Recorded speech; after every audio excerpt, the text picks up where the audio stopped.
go to Launcher. I'm going to hit Antigravity. Let's see if Antigravity opens. And now I see Antigravity is now opening. I'm going to hit Continue with Google. I'm going to hit Sign In. And here we are. We have Antigravity running in the GUI interface on our Chromebook. In this video, I'll show you how to install and get Google's Antigravity 2.0 running on this Chromebook. In case you're not already familiar with Antigravity 2.0, it is an agent, not a chatbot like ChatGPT or Claude or Gemini.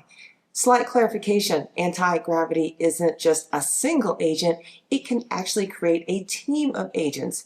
You give Antigravity a goal and it breaks it down into smaller parts, and its team of agents work on those smaller tasks to achieve your goal. When I first looked at Antigravity, it looked a lot like OpenClaw to me. I saw it install packages and write and deploy code locally on my Chromebook. In a previous video, I installed and set up OpenClaw on this Chromebook. If you want to check it out and you missed it, I will provide a link in the description. In that OpenClaw video, I went through the safety precautions that I took having an autonomous agent write and deploy files on my computer. I'm practicing those same safety precautions in this video. Hi, my name is Caroline, and I make technology tutorials, hardware automation, and travel videos. I also hold bachelor's and master's degrees in electrical engineering, and I'm the author of A Woman's Guide to Winning in Tech. Check it out. There are Antigravity versions for Mac and Windows, but I wanted to use this Chromebook that I purchased for around $67 as a sandbox implementation of Antigravity 2.0. The steps I'm going to go through in this video are specific to Chromebook. I'm planning to make a Raspberry Pi version for Antigravity, so please subscribe and enable notifications, and you'll be the first to know when the Raspberry Pi edition drops. There are two versions of Antigravity that I'm going to install today on this Chromebook in this video. First, the command line version or CLI version, and then the version with the graphical interface or desktop GUI version. You'll also need a Gmail account. I'm using a free burner Gmail email address that is not connected to my banking and is not on a paid AI or Gemini plan. And I'm on my Chromebook default desktop, and the first thing we need to do is we need to make sure our developer options is enabled. So I'm going to hit the launcher, then I'm going to hit settings, then we're going to scroll all the way down to About Chrome OS. We are going to scroll all the way down to there, and we need to enable our Linux development environment. I'm going to hit Setup, and then it says I am setting up a Linux development environment. I'm going to hit Next. And I'm going to give myself a username of Caroline, and I'm going to take the recommended 10 gigabytes of disk space, allocating 10 gigabytes of my overall hard drive of this Chromebook to the Linux development environment. This will vary depending on how much hard drive space you have on your specific Chromebook. Hit Next, and now I'm installing Linux. So this is going to take a few minutes. I will be right back.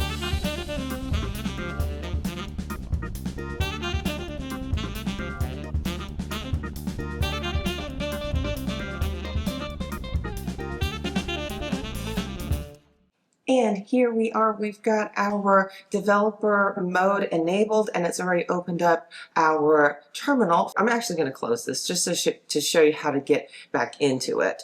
But yes, we do have our Linux development environment, and I'm going to close out of this. And just to show you how to get into your terminal, you're going to hit Launcher, then you're going to hit Terminal. Look at that. And then you have your choice. Or maybe you don't have a choice. I just have Penguin here, so I'm going to click on Penguin, and that gets me to the terminal where I can type in my commands. Now I'm going to minimize this for now, and we are going to open up our Chrome browser, and we're going to go to antigravity.google so we can experience a liftoff with the next generation agent platform. I'm going to hit the download button. It's just going to take me to another page here, and then we can download our Google Antigravity 2.0. Other option that I really like is to use Antigravity CLI. Copy that command, and then I'm going to minimize this, and then I'm going to go over to my terminal, right click, and boom, there is the command that you saw on the last screen. And I'm going to install the Antigravity, hit enter, and this is going to be the CLI version of Antigravity. So we're going to focus on that first. There are two different methods. You can do one, you can do both. It's really up to you. It is installed. Then I need to follow the instructions above to add it to my active path. So right here, I need to echo, highlight it, copy it, right click, and boom, it's right there. Hit enter. I need to close this out, and I do need to reopen it. So which is why I showed you how to actually get to the terminal on your own. Hit launcher, hit terminal, and then hit Penguin. And then I'm going to type in AGY to launch Antigravity. And there we go. Now you can log in using Google OAuth or using a Google Cloud project. So we're going to try the free version right now. So I'm just going to use my free Gmail address. So I'm going to do Google OAuth, hit enter, choose my account, and this is a free account. And I'm going to hit sign in. And then I've got a code. I'm going to minimize that. I've copied it to my clipboard. Right click, there's my code, hit enter, and there we go. So now we get to choose our colors. How do we want things to be displayed on our CLI version? Really up to you. I'm going to go with colorblind friendly dark. Hit enter. Okay, excellent. Yes, I agree to help improve anti-gravity. And I'm going to tab over to get to done. Hit enter. And here we are. Just going to type in what can I do here. Hit enter, and it's going to give me, hey, here's some things you can do, and you just kind of type back and forth with it, and it's going to ask you for permissions. It's not going to just go ahead and just make changes to your computer. So I really like that, but you can also let it just always allow commands too. So I'm going to hit yes. Hit enter, yes, and then after I allow it to do a few things, it's going to tell me, how I can get started, available tools, Python, web applications, software configuration. The other thing I can do is I can hit the question mark key, and I can see all my shortcuts here. You can arrow down, and you can see everything from here. And then to get out of these shortcuts, hit escape.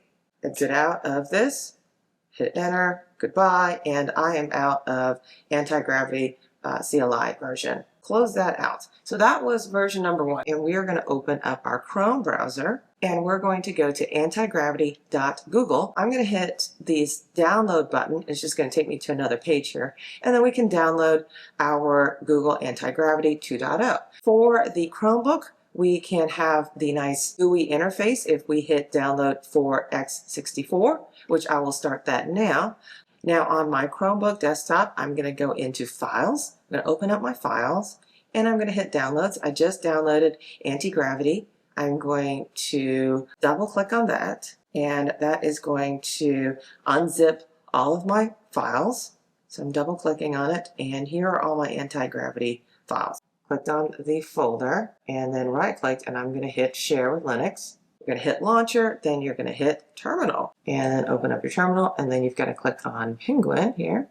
I'm going to type in AGY because I just installed the CLI version of Antigravity, and now what I want to do is I want to install x64, hit Enter. I'm going to install Antigravity from the folder Antigravity, and it says it's going to inspect that folder, and I think it found it requesting permission. I'm going to hit yes. I'm going to hit yes again. Because I haven't enabled any permissions, it has to ask me every single time. So I'm going to just continue to hit yes.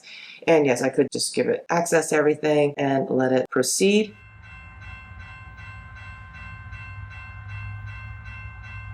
It did kind of hang or something like that. It just kind of did stop. So I said, hey, are you still working on this? And it checked and it said, yes, I have successfully installed and configured Antigravity on your system. And it gives me a list of things it did. It copied all of the files. It set the permissions. It installed some library packages I was missing. In order for us to be able to launch it, I am going to go over to Launcher. And if you go into Linux applications, it's not there.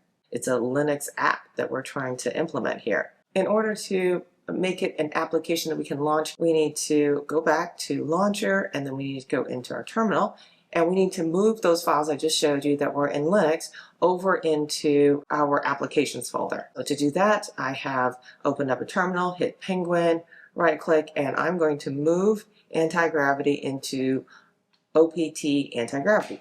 Enter. Next, I need to sudo root this. So I'm going to put it into that Chrome sandbox, hit enter. Excellent. Then I need to run the chmod command in order to make it an executable for Linux. And that's the command there. And I will link to all of this below. And now we need to create a file to make this an executable.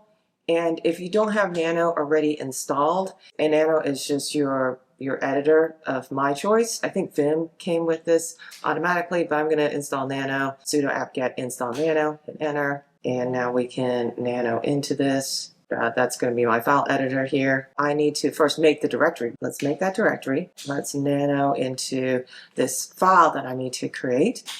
And this is what our file needs to say. The name of my file is Antigravity, and it's an agentic editor. It's an application, and I'm going to hit Control X to exit out, hit the Y key to save my modified buffer, and hit enter.